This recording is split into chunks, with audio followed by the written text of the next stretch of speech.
तो हेलो मेरे प्यारे प्यारे बच्चों, तो फाइनली हम लोग ने लेके आ चुके हैं आपके लिए इलेक्ट्रिसिटी के ईएमएफ एंड टर्मिनल वोल्टेज के न्यूमेरिकल्स। और ये मेरी गारंटी है कि अगर तुमने ये दो दो न्यूमेरिकल जो मैं अपना फंडामेंटल कराने वाला हूँ तुम्हें, ये तुम्हारे कॉन्सेप्ट तो क्लियर करेंगे ही करेंगे ईएमएफ और टर्मिनल वोल्टेज के, एज वेल एज तुम्हारे ये 15 नंबर के न्यूमेरिकल भी बन जाएंगे।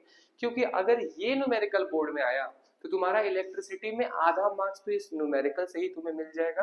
ठीक है, चलिए इस वीडियो को शुरू करते हैं। मैं हूं Gautam Verma and this video is from IMAT foundation. So let's begin this video बच्चों। तो देखो, इस वीडियो में हम लोग दो टाइप के न्यूमेरिकल करेंगे। एक तो बहुत सिंपल न्यूमेरिकल है, ठीक, इसमें मैं आपके कॉन्सेप्ट्स को रीपॉलिश करूंगा। ठीक, अगर आपने कॉन्सेप्ट भूल गए तो कोई बात नहीं, इस न्यूमेरिकल के थ्रू आपके कॉन्सेप्ट क्लियर हो जाएंगे। दूसरा न्यूमेरिकल जो है ना, ये थोड़ा सा ये भी आपके कॉन्सेप्ट को रीपॉलिश करेगा, प्लस एज वेल एज ये आपको कुछ नए कॉन्सेप्ट भी रिवाइज करा देगा। चलो अब चलिए स्टार्ट करते हैं इस न्यूमेरिकल को। सबसे पहला न्यूमेरिकल क्या है हम लोग देख लेते हैं। सबसे पहला हमारा न्यूमेरिकल है बेटा, two resistors of 4 ohm and 6 ohm are connected in parallel. The combination is connected across a 6 volt battery of negligible resistance. Calculate the total resistance of the circuit. हमें देखो सबसे पहली चीज निकालनी है। पहले देखो मैंने बताया था ना आपको, पहली चीज क्या लिखना है, गिवन लिखना। पहली चीज गिवन लिखो, क्या क्या गिवन है। हमसे पहली बात पूछा हमें टोटल रेजिस्टेंस आर इक्विवेलेंट। अब इक्विवेलेंट रेजिस्टेंस क्या होता है ये मत पूछना, क्योंकि शॉर्ट्स में वीडियोस में दोनों तरह से मैंने आपको बताया कि इक्विवेलेंट रेजिस्टेंस होता क्या है। अब नेक्स्ट चीज क्या पूछा, हमसे पूछा the current through the battery. हमें करंट भी निकालना है, through the battery means I की वैल्यू निकालना है। ठीक है, आई भी निकालना है। और क्या पूछा है, तीसरा चीज पूछा है the current through each resistor. हर एक रेजिस्टर से यहाँ पे हर एक रेजिस्टर से कितना करंट पास हो रहा है ये भी बताना है। ठीक है, चलो हम I1 एंड I2 लिख देते हैं। I1 एंड I2 भी फाइंड करना है। ठीक है, अब हमें गिवन क्या क्या है, हमारे पास दो रेजिस्टर है। गिवन है हमारे पास दो रेजिस्टर है विच इज, देखो गिवन ये सब लिख लिया करो बेटा। ये आप लोग को लगता होगा कि आप लोग फालतू में टाइम पास करो, लेकिन नहीं, इसका बहुत इम्पैक्ट पड़ता है आपके न्यूमेरिकल्स में। आपको स्टेप मार्किंग में ये बहुत हेल्प करेगा। ठीक है, तो हमने गिवन लिख लिया। हमें वोल्टेज बोला है V, V है 6 वोल्ट। ठीक है, यहाँ पे V क्या है देख लेते हैं थोड़ा सा। Combination is corrected for 6 volt battery. Okay okay, अब हमें निकालना क्या है, हमें पहली बात तो टोटल रेजिस्टेंस निकालना है इस सर्किट की। तो ये मेरे प्यारे प्यारे कोई भी बच्चे ये बात बता देंगे कि यहाँ पे जो टोटल रेजिस्टेंस निकालने के लिए हम यहाँ पे पैरेलल वाला फॉर्मूला लगाएंगे। क्यों, क्योंकि यहाँ पे दोनों रेजिस्टर्स पैरेलल में है। तो पैरेलल वाला फॉर्मूला लगाने से पहले हम क्या लिखेंगे, हम लिखेंगे रेजिस्टेंस इन पैरेलल। हम क्या लिखेंगे बेटा, हम लिखेंगे यहाँ पे रेजिस्टेंस इन पैरेलल का formula. Resistance in parallel is equals to 1 by R1 plus 1 by R2। And after that आप यहाँ पे निकालना स्टार्ट करेंगे resistance in parallel which is equal to 1 by R1 है 4 एंड 1 बाई R2 है 6। इन दोनों का एलसीएम 12 हो जाएगा, और यहाँ पे 3 यहाँ पे 2, ये आ जाएगा 5 बाई 12। और इसका रेसिप्रोकल कर देंगे तो हमें रेजिस्टेंस इन पैरेलल या फिर इक्विवेलेंट रेजिस्टेंस मिल जाएगा 12 बाई 5। यूनिट लिखना ना भूले, ओम। ठीक है, तो हमारा पहला चीज हमें फाइंड आउट हो चुका है। अब हम देखते हैं क्या दूसरा चीज आई। देखो, सर्किट का टोटल रेजिस्टेंस तुमको फाइंड आउट हो गया। ठीक है, सर्किट का टोटल रेजिस्टेंस तुमने फाइंड आउट कर लिया, तब तुम सर्किट में कितना करंट फ्लो हो रहा है ये फाइंड आउट नहीं कर सकते हो। देखो मैं बता रहा हूँ कैसे करोगे। देखो इसी सर्किट को कुछ इस तरह बनाऊं मैं,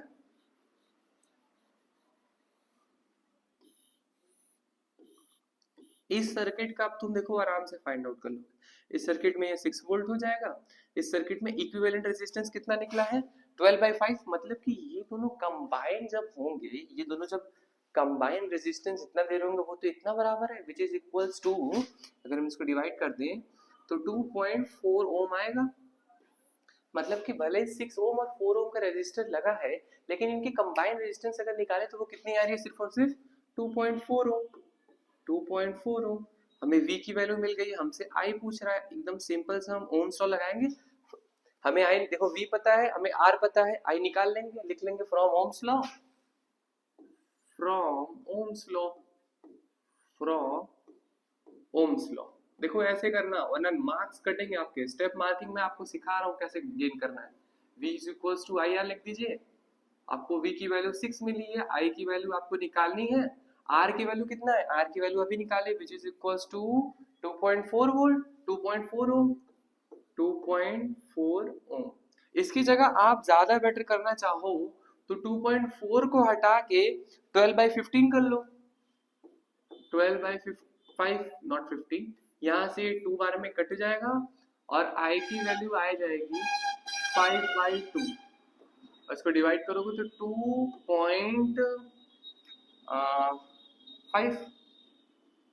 2.5 एम्पियर। तो सर्किट में हमें कितना करंट फ्लो हो रहा है पता चल गया।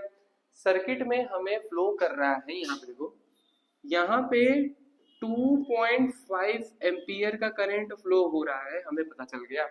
ठीक, सर्किट का टोटल रेजिस्टेंस हमें पता चल गया, हमें कितना करंट पता फ्लो हो रहा है ये भी पता चल गया। अब क्या निकालना था, अब हमें निकालना था करंट थ्रू ईच रेजिस्टर। मतलब कि ये जो 2.5 एम्पियर का करंट है वो यहाँ पे कितना गया, ऊपर वाले रेजिस्टर में कितना गया और नीचे वाले रेजिस्टर में कितना गया। ठीक, अब ये कैसे निकालोगे, देखो ये भी बहुत आसान है। देखो मैं बता रहा हूँ, पहली बात कि ये दोनों लगे हैं सीरीज में। ठीक, अगर मैं, हाँ, मुझे नहीं लगता इस सर्किट को बनाने की जरूरत है। आप लोग थोड़ा ध्यान से यहाँ पे नोटिस करो कि ये दोनों लगी हैं सीरीज में, तो 6 वोल्ट इसका भी पोटेंशियल होगा, 6 वोल्ट इसका भी पोटेंशियल होगा, होगा ना। 6 वोल्ट इस, देखो पोटेंशियल डिफरेंस 6 वोल्ट इस 6 ओम वाले का भी होगा, as well as potential difference 6 volt इसका भी होगा। तो अगर हम V is equals to I R कर ले, V is equals to I R for this and V is equals to I R for this, तो हमको पता चल जाएगा कि यहाँ पे कितना करंट पास हो रहा है और यहाँ पे कितना करंट पास हो रहा है। बोलो, नहीं कर, क्या नहीं कर सकते, कर सकते हैं ना, बिल्कुल। तो चलिए निकाल लेते हैं, इसके लिए भी लिख लेते हैं फ्रॉम ओम्स लॉ। अगेन हम लिखेंगे from Ohm's law. Step marking अगर गेन करनी है तो कुछ इसी तरह करिए बेटा, यह आपको स्टेप मार्किंग करने में बहुत हेल्प कराएगा। लिखिए from ohms law, from ohms law. Ohm's ji ने हमें बहुत कुछ सिखाया है। Ohm's law equals to V equals to I R लगा दीजिए। अब यहाँ पे V की वैल्यू 6, I की वैल्यू हमें निकालनी है फॉर R1, और R1 की वैल्यू क्या है, यहाँ पे R1 लिख लीजिए, R1 की वैल्यू है 4, तो इसको डिवाइड कर लीजिए 6/4। I1 की वैल्यू आएगी which is equals to 1.5 ampere, 1.5 ampere, 1.5 ampere. तो देखो इस रेजिस्टर में 1.5 एम्पियर करंट जा रहा है, तो इसमें कितना जाएगा, टोटल करंट बैटरी से आ रहा है 2.5 एम्पियर, इस वाले में जा रहा है 1.5 एम्पियर, तो बचा हुआ इसमें जाएगा। मतलब यहाँ पे जा रहा है 1.5 एम्पियर, तो बचा हुआ 1 एम्पियर यहाँ से जा रहा होगा। ठीक, तो हमें पता चल गया कि I1 की वैल्यू यहाँ लिख सकते हैं, I1 की वैल्यू आ जाएगी बेटा 1.5 एम्पियर और I2 की वैल्यू आ जाएगी आपकी 1 एम्पियर। ठीक है, तो ये हो गया मेरा numerical solve with a very simple examples. हमने कर लिया इस न्यूमेरिकल को सॉल्व। ऐसे ही गिवन लिख के आपको फॉर्मूलेज बताने होंगे, resistance in parallel from Ohm's law, ऐसे स्टेप बाय स्टेप करके करोगे तुम्हें मार्क्स मिल जाएंगे। ठीक है, अब चलो चलते हैं नेक्स्ट क्वेश्चन पे। आई होप ये क्वेश्चन तुम्हें एकदम इजी लगा होगा। ठीक है, अभी इसमें इंटरनल रेजिस्टेंस नहीं आया, इंटरनल रेजिस्टेंस आएगा तब मजा आएगा। अब चलो इंटरनल रेजिस्टेंस वाला भी एक न्यूमेरिकल कर लेते हैं। यहाँ पे मेरे पास एक गिवन सर्किट है, थोड़ा ध्यान से इसको पढ़ना और देखना। देखो क्या कह रहा है यहाँ पे, a cell of EMF 1.5 volt. ठीक, यहाँ पे ईएमएफ बोला है, EMF which is equals to 1.5 volt. ठीक है, ध्यान देना, it is not voltage, it is not terminal voltage, it is EMF of the cell. अभी फिर क्लियर कराऊंगा ईएमएफ होता क्या है। चलो यहाँ पे वापस आओ। The internal resistance 1 ohm is connected to the series of is connected to resistors 4 ohm and 20 ohm। बोल रहा है कि इस सेल का इंटरनल रेजिस्टेंस 1 ohm है, इंटरनल रेजिस्टेंस 1 ohm है, और ये कनेक्ट है 4 ohm और 20 ohm के रेजिस्टर से कनेक्टेड इन सीरीज। देखो इस बात को ध्यान दो, इन सीरीज मतलब कि ये जो इंटरनल रेजिस्टेंस 1 ओम वाला है कनेक्ट है इससे सीरीज में। ठीक, चलो नेक्स्ट देख लेते हैं। अब क्या बोला, draw a circuit diagram and calculate. देखो सर्किट डायग्राम इसको बनाने के लिए बोला था, हमने ड्रॉ पहले से कर लिया है, तो थोड़ा सा तुम लोग की परेशानियों को पहले से हल कर लिया गया। नेक्स्ट चीज क्या पूछा है, the current in the circuit. हमें पहले निकालना है कि सर्किट में कितना करेंट आ रहा होगा, सर्किट में कितना करंट आ रहा होगा इसकी वैल्यू निकालनी है। ठीक है, सबसे पहले क्या करना है मेरे प्यारे प्यारे बच्चों, हम लोग फिर से अपने सेम फॉर्मेट में आएंगे। हम पहले लिखेंगे गिवन। ठीक है, अब गिवन लिखने के बाद क्या क्या चीजें दी हैं आप लिख दो। आप लिख दो ईएमएफ दिया है आपको 1.5 वोल्ट, आपको क्या दिया है, इंटरनल रेजिस्टेंस ऑफ सेल दिया है कितना 1 ओम, और क्या दिया है आपको R1 रेजिस्टर दिया है 4 ओम का, और आपको R2 रेजिस्टर दिया है 20 ओम का। बहुत आसान है, सिंपल, और कुछ तो दिया नहीं है, बस हो गया गिवन। अब आपको निकालना है करेंट, आई टोटल लिखना, आई टोटल। अब कैसे निकालोगे करेंट, देखो देखो सुनो, अगर इस सर्किट का अगर तुम्हें करंट निकालना है इस सर्किट में तो कैसे निकालोगे। देखो लास्ट वाले केस में, इस वाले केस में हमने करंट निकाल लिया था क्योंकि हमें टर्मिनल वोल्टेज पता था सेल का, समझ रहे हो। यहाँ पे जो 6 वोल्ट दिया था ये टर्मिनल वोल्टेज दिया था, यहाँ पे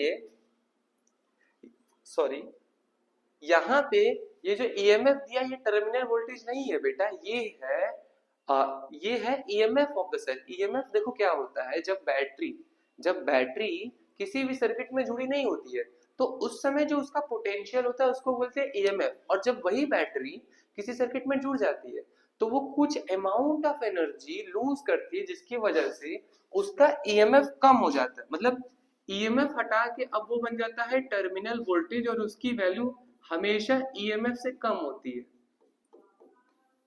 क्या ये बात समझ में आई, बताओ। जैसे देखो, अगर मैं बहुत सिंपल भाषा में बोलूं तो ऐसे समझ लेना कि देखो ईएमएफ बैटरी के वोल्टेज को कहते हैं जब वो कनेक्ट नहीं होता है किसी सर्किट में, और टर्मिनल वोल्टेज बैटरी के वोल्टेज को कहते हैं जब वो सर्किट में कनेक्ट होता है।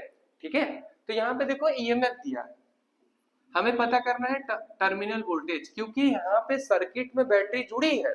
ठीक, तो अब कैसे निकालेंगे, V is equals to I R करेंगे। अगर हम टोटल रेजिस्टेंस निकाल लें, अगर हम टोटल रेजिस्टेंस निकाल लें which is equals to this this and this, total resistance the potential difference across each resistor निकालना है, the potential difference across the cell निकालना है।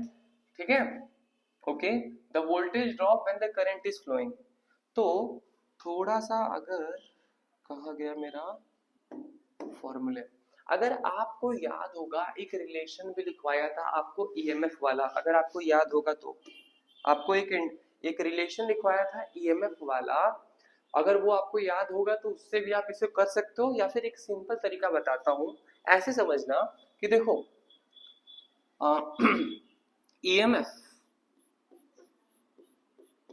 ईएमएफ इज इक्वल्स टू होता है terminal voltage plus voltage drop, voltage drop. ठीक है, अब voltage drop के लिए तुम्हें चाहिए होगा करंट, तो करंट तो हमारे पास है नहीं, और क्या कर सकते हैं, और कुछ कर सकते हैं क्या, और कुछ कर सकते हैं, लेट्स सी और क्या कर सकते हैं हम लोग करंट इन द सर्किट निकालने के लिए और क्या कर सकते हैं, आई की वैल्यू अगर हम V is equals to I R लगाएंगे, आई आर टोटल रेजिस्टेंस निकालनी है सर्किट का, टोटल रेजिस्टेंस निकाल लेंगे तो टोटल करंट निकालना पड़ेगा। Okay, the current in the circuit, the current in the circuit निकालने के लिए आई की वैल्यू चाहिए। आई कैसे निकाल सकते हैं हम लोग, आई निकालने के लिए क्या करेंगे, आई निकालने के लिए क्या करेंगे, तो देखो एक काम हम लोग यहाँ पे और कर सकते हैं क्या, कि देखो हमें ईएमएफ तो पता ही है, ठीक है, हमें टोटल रेजिस्टेंस अगर इस सर्किट का हम निकाल लें तो हमको पता चल जाएगा कि सर्किट में टोटल करंट कितना आ रहा है, समझ रहे हो। देखो जैसे अगर हमें टोटल करंट निकालना है सर्किट में तो हम total voltage upon total resistance in circuit कर दें तो हमें मिल जाएगा, और हमें टोटल वोल्टेज तो दिया है, उसकी वैल्यू क्या है बेटा मेरे प्यारे बच्चों बता दो, which is EMF of the cell, और टोटल रेजिस्टेंस तो हम लोग निकाल सकते हैं आर इक्विवेलेंट से। ठीक, तो अगर हम आर इक्विवेलेंट निकाल ले तो हमें टोटल करंट मिल जाएगा सर्किट में। चलो आर इक्विवेलेंट निकाल लेते हैं, कैसे निकालेंगे बताओ। देखो हम यहाँ पे देख रहे हैं कि ये दोनों सीरीज में कनेक्ट है एज वेल एज ये भी सीरीज में कनेक्ट है, तो हम सीरीज का फॉर्मूला लिखेंगे, उसके बाद टोटल रेजिस्टेंस निकालेंगे। चलो आर इक्विवेलेंट निकाल देते हैं। पहले लिखेंगे रेजिस्टेंस इन सीरीज एंड उसके बाद R1 plus R2 plus R3 लिखेंगे, एंड आफ्टर दैट हम सिंपल डायरेक्ट फॉर्मूलाज में वैल्यू रख देंगे 1, 4 एंड 20। तो हमारा टोटल रेजिस्टेंस आ जाएगा 25 ओम। ठीक है, अब इसको यहाँ पे पुट कर देंगे। देखो ईएमएफ कितना दिया 1.5 ईएमएफ है, टोटल रेजिस्टेंस हो गया 25। अब इसको सॉल्व कर लीजिए, 15/25 इंटू 10, 3/5 कितना हो गया ये आपका बेटा। अगर इसको हम 0.6/10 लिख दें और which is equals to 0.06 ampere, मतलब कि बैटरी के द्वारा, देखो ये जो बैटरी है जिसका ईएमएफ है 1.5 वोल्ट, ये सर्किट में हमें करंट कितना दे रही है 0.06 एम्पियर। ठीक है सर, इसको नोट डाउन कर लेते हैं। यहाँ पे हमें करंट मिल रहा है 0.06 एम्पियर। ठीक, तो हमारा पहला चीज हो गया, करंट इन द सर्किट आ गया है हमारा 0.06 एम्पियर। ठीक, दूसरा क्या है potential difference across each resistor. अब देखो जब 0.06 एम्पियर का करंट इनसे पास होगा तो बताइए कि इनका पोटेंशियल डिफरेंस कितना होगा, ये हमसे पूछ रहा है। देखो V1 V2, तो V1 निकालने के लिए आप सीधे लिखिएगा फ्रॉम ओम्स लॉ, यहाँ पे लिख लीजिएगा V is equals to IR from ohms law. यहाँ पे जरूर ऐसे लिखिएगा बेटा, वरना आपके मार्क्स कट जाएंगे कि आपने ये फॉर्मूला कहाँ से यूज किया। ठीक है, V की वैल्यू क्या है, V1 निकालना है, I की वैल्यू आपको पता चल गई है जो कि 0.06 है, R की वैल्यू हो जाएगी 4, यहाँ पे वैल्यू रख देंगे 0.24 वोल्ट। ठीक, अब ऐसे सिमिलरली V2 निकाल लीजिएगा, वैल्यू क्या है यहाँ पे 0.06 इंटू 20, ये आपकी हो जाएगी एक जीरो इधर, तो 0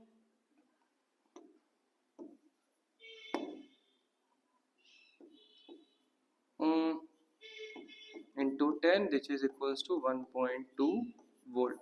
ठीक, अब देखो थोड़ा ध्यान देना, 1.2 वोल्ट इसका पोटेंशियल डिफरेंस आ रहा है और इसका आ रहा है 0.24 वोल्ट। ठीक, जरा जोड़ो, देखो V1 की वैल्यू आ रही है, V1 की वैल्यू आ रही है 0.24 वोल्ट, V2 की वैल्यू आ रही है 1.2 वोल्ट। ठीक है, और ईएमएफ कितना था, ईएमएफ है 1.5 वोल्ट। तो अगर इन दोनों को जोड़े तब भी ये ईएमएफ से कम ही आ रहा है ना, क्योंकि इन दोनों को जोड़ने पे हमें जो मिल रहा है वो है टर्मिनल वोल्टेज। ठीक है, इन दोनों को आप जोड़ दीजिए 1.44 वोल्ट, ये जो आपको मिल रहा है टोटल इन दोनों के अक्रॉस का पोटेंशियल डिफरेंस, ये वाला जो V मिल रहा है आपको, ये है टर्मिनल वोल्टेज। ठीक, तो हमें टर्मिनल वोल्टेज मिल गया, हमें ईएमएफ मिल गया, हमें potential difference across each resistor मिल गया, ये पार्ट भी हो गया। अब the potential difference across the cell, देखो potential difference across the cell आपको मिल जाएगा कितना 1.44 वोल्ट, क्योंकि सेल इतना ही तो पोटेंशियल डिफरेंस आपको प्रोवाइड कर रहा है।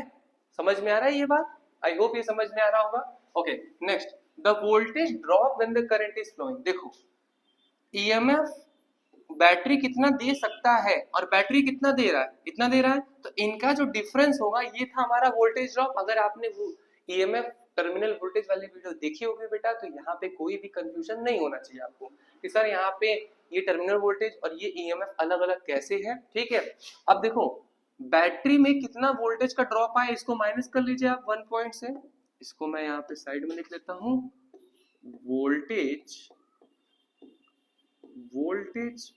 ड्रॉप, ये हो जाएगा ईएमएफ माइनस वीटी। ठीक है, तो इससे आपका निकल जाएगा वोल्टेज ड्रॉप। तो ये ये चारों क्वेश्चन हम दोनों क्वेश्चन हम लोग ने कर लिया, ठीक है। पहले क्वेश्चन में हमने सिंपल चीजें की थी जिसमें हमने सिंपल सर्किट का इक्विवेलेंट रेजिस्टेंस निकाला था, और दूसरे क्वेश्चन में हमने इंटरनल रेजिस्टेंस निकाला था। देखो तुम चाहो तो डायरेक्ट फॉर्मूला से भी कर सकते हो, ठीक है, इट्स गुड, बट अगर तुम ऐसे करते हो तो तुम्हारा ज्यादा बेटर कॉन्सेप्ट क्लियर होगा, ठीक है। तो आई होप मेरे प्यारे बच्चों ये वीडियो आप लोग को समझ में आया होगा और इन्फॉर्मेटिव होगा। ऐसा अगर एग्जाम में क्वेश्चन आता है तो प्लीज मत छोड़ना, क्योंकि मैंने सारे कराए, ठीक है। तो मेरे प्लेलिस्ट जाके चेक कर सकते हो, हमारे सारे दूसरे सब्जेक्ट्स के भी प्लेलिस्ट हो उनको जाके चेक कर सकते हो, और इस वीडियो को अपने दोस्तों को जरूर शेयर करिएगा। मिलते हैं आप सबसे नेक्स्ट वीडियो में, तब तक के लिए बाय बाय।